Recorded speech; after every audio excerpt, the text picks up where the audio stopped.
नमस्कार, मैं हूँ राम प्रकाश गौतम और आज आप स्क्रीन पे देख रहे हैं कि ई-वे बिल के बारे में हम लोग डिस्कस करेंगे। ई-वे बिल का पोर्टल हम ओपन कर रखे हैं। एक्चुअली अभी तक क्या होता था कि जो अनरजिस्टर्ड डीलर होते थे वो जब किसी गुड्स को भेजते थे, जैसे नॉर्मली जो थ्रेशोल्ड लिमिट है वो 50,000 का है। कुछ स्टेट अलग अलग अपना कर भी रखे हैं। अब वहां पे क्या होता था कि आपका ई-वे बिल जनरेट करता था ट्रांसपोर्टर।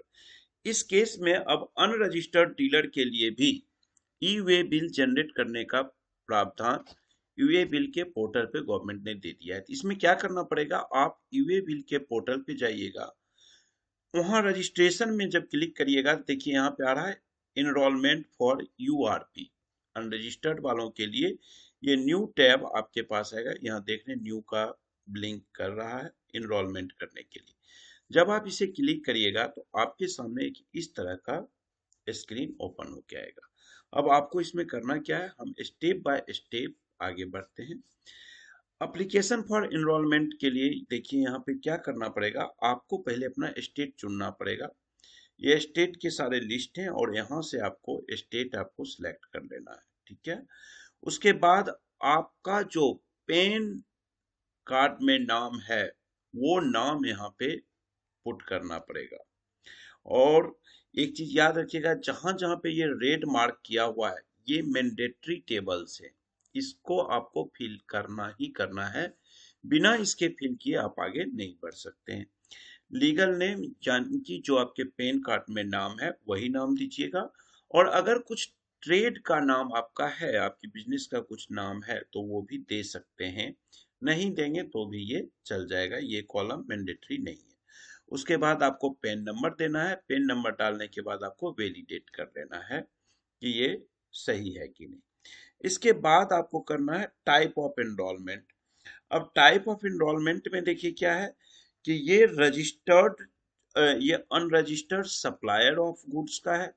जो एनरोलमेंट कर रहा है, अपना रजिस्ट्रेशन कर रहा है जीएसटी यूए बिल का, वो अनरजिस्टर्ड सप्लायर है या रेसिपेंट है, मतलब बेचने वाला है या परचेज करने वाला है, या बोथ है, A N one and to, यानी कि अनरजिस्टर्ड सप्लायर है या अनरजिस्टर्ड रेसिपेंट, दोनों है। ये तीन ऑप्शन आपके पास है। आपके पास जो भी आप है वो यहाँ पे सिलेक्ट कर लेंगे। उसके बाद आता है आपको बिजनेस का जो प्रिंसिपल प्लेस है उसके बारे में आपको फिल करना है। इसमें भी वही चीज करना है आपको, जो रेड मार्क किया हुआ है, रेड स्टार किया हुआ है, उसको फिल करना इम्पोर्टेंट है। आप यहाँ पे पूरा एड्रेस दे दीजिए, पिन कोड दे दीजिए और इसके बाद आपको अपना कॉन्टैक्ट डिटेल्स देना है, जिसमें आप ईमेल डालिएगा और मोबाइल नंबर डालिएगा।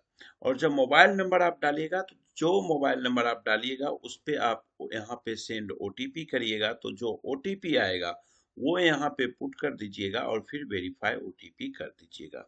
जब आपका ओटीपी जनरेट हो जाता है तब आता है आपका अगला पार्ट जो है, वो है डिटेल्स। आपको लॉगिन आईडी का बनाना है, लॉगिन आईडी का आईडी पासवर्ड आपको बनाना है। अब आपको क्या करना है, यहाँ पे अपना यूजर नेम डालना है।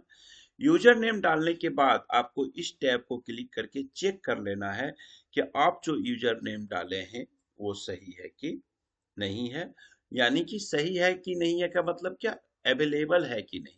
जो यूजर नेम आप डाल रहे हैं वो पोर्टल पे अवेलेबल है कि नहीं। अगर अवेलेबल है तो आगे बढ़ना है, नहीं है तो आप उसको चेंज करके भर लीजिए।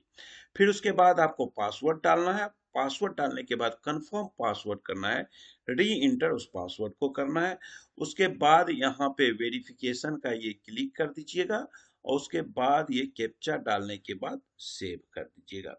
ये सेव करने के बाद आपके पास कुछ इस तरह का एक आपका यहाँ पे ये ओपन होके आएगा और ये आपको एक प्रीव्यू दिखाएगा। जो आपका एनरोलमेंट नंबर आ जाएगा, trade name, pan name, legal name अगर कुछ था तो वो आप, लीगल नेम तो इम्पोर्टेंट ही है, ट्रेड नेम अगर आपने कुछ था और फिल किया था वो नाम आएगा, नहीं किया था तो नहीं आएगा। उसके बाद आपका यहाँ पे एड्रेस आ जाएगा, यहाँ पे नेक्स्ट मोबाइल नंबर आ जाएगा। मोबाइल नंबर आने के बाद आपका जो मेल आईडी है, लॉगिन आईडी जो आप सेलेक्ट किए थे वो आ जाएगा। यहाँ पे अगर आपको कोई दिक्कत होती है तो आप इसको यहाँ पे सही भी कर सकते हैं। अब ये इतना करने के बाद आपको क्या करना है, ईवे बिल पोर्टल को लॉगिन करना है। जो यूजर नेम और पासवर्ड आपने अभी बनाया, उस यूजर आईडी पासवर्ड से आपको यहाँ पे लॉगिन करना है। यूजर नेम डालिए, पासवर्ड डालिए, कैप्चा डाल के आपको लॉगिन करना है। लॉगिन करने के बाद आपके सामने एक इस तरह का विंडो ओपन होके आ जाएगा। इस विंडो में जैसे आप यूए बिल बनाते हैं नॉर्मल वाला, उसी तरह से यहाँ पे आपको फिर से सारे बिल्स के डिटेल आपको डालने पड़ेंगे। सबसे पहले आपको यहाँ पे सप्लाई का टाइप क्या है, आउटवार्ड या इनवार्ड, आप परचेज कर रहे हैं माल या बेच रहे हैं माल, सेल कर रहे हैं, वो डिटेल आपको देना है। सब टाइप है, सप्लाई है, एक्सपोर्ट है, जॉब वर्क है, जो भी है आपके साथ कंडीशंस वो यहाँ पे आप सिलेक्ट करिएगा।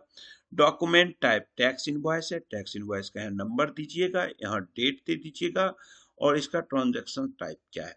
ये फिर मैं यहाँ पे कर रहा हूँ कि जितने ये रेड मार्क किए हुए हैं रेड स्टार के साथ, ये आपको मैंडेटरी टेबल होगा, ये फिल करना ही करना है। उसके बाद कुछ इसमें डेटा जो है ऑटो पॉपुलेटेड आ जाएगा और कुछ आपको फिल करना है। अब यहाँ पे एड्रेस वगैरह देखिए है आपका, जीएसटीएन नंबर आ जाएगा, नेम आ जाएगा। बिल टू आप किसे कर रहे हैं, आपको बेचना किसे है, भेजना कहाँ है माल, दोनों एड्रेस बिल टू और शिप टू, बेचना किसे है माल और भेजना कहाँ है माल। तो बिल टू यहाँ पे डिटेल आ जाएगा और शिप टू का डिटेल यहाँ पे आपको फिल कर देना है। इसको फिल करने के बाद नेक्स्ट जो आएगा टेबल, वो टेबल होगा प्रोडक्ट्स का डिटेल आपको डालना है, आइटम का डिटेल डालना है। इसमें आपको डिस्क्रिप्शन दे देना है, आइटम क्या है, एचएसएन कोड, क्वांटिटी, यूनिट। देखिए एचएसएन कोड मैंडेटरी है, ये रेड यहाँ मार्क किया हुआ है। क्वांटिटी, यूनिट क्या है उसका ये डालिए। टैक्सेबल वैल्यू डाल दीजिए, सीजीएसटी, आईजीएसटी, एसजीएसटी, यहाँ सब ड्रॉप डाउन से आपको सिलेक्ट करना है। और उसके बाद आपका ये ईवे बिल जनरेट हो जाएगा और फिर आप उसको प्रिंट करके अपने गुड्स को मंगा सकते हैं। तो अब ये एक बहुत अच्छा इम्पोर्टेंट इनिशिएशन हुआ है गवर्नमेंट की तरफ से। अदरवाइज क्या होता था कि यूआरपी वालों के लिए ट्रांसपोर्टर वालों का भी एक अलग नौटंकी होती थी। तो आई थिंक कि ये बड़ा यूजफुल है, और अगर आपको लगता है कि ये वीडियो यूजफुल है तो जरूर से जरूर अपने लोगों के बीच शेयर करिए। Thank you, bye bye.